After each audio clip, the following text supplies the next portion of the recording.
Alright, so I feel like a good place to start for my background would be talking about my family. I have a sister who's 21, and we're really close. We always have a really good time together, and we talk to each other about a lot of different stuff.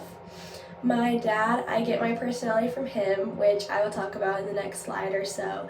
But he's a big jokester, and I love him. And then my mom, I get my academic side from her really. She's very academically focused, she's very smart, and that's something I get from her. And for impactful moments in my life, I feel like the first impactful moment for me was in middle school.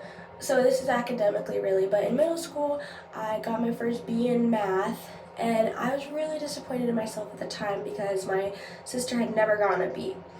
So I realized two things. One is that I'm capable of more than I think because I really worked hard. I worked with my teacher, I would go after school and get help.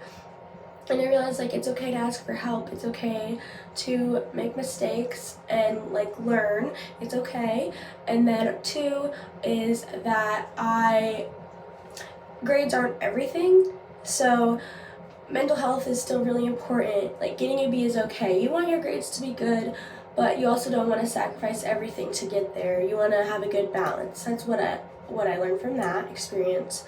And then another really big impactful thing for me was joining cross country in middle school all throughout high school because it's really a mental sport. Like every time you tell someone you do cross country, they'll be like, "Oh, I could never do that. That's too hard."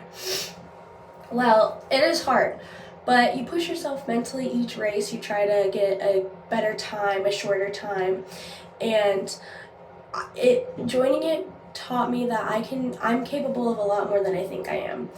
And so that was really big for me, very, very impactful. And then lastly, my last impactful moment would be being president of a club called Girls in Science my senior year of high school. It's basically where I was in charge of a group of high school girls, freshmen through seniors, who would go to local elementary schools, and we would teach 4th and 5th grade girls about women scientists each week, and we would do a lab. And that really showed me that I can have an impact on the younger generation, and I'm capable of helping them realize what they want to do in life, or just inspiring them and letting them know that like they can do things they think they can't. They are smart and they're capable. So that's the last impactful moment that I had.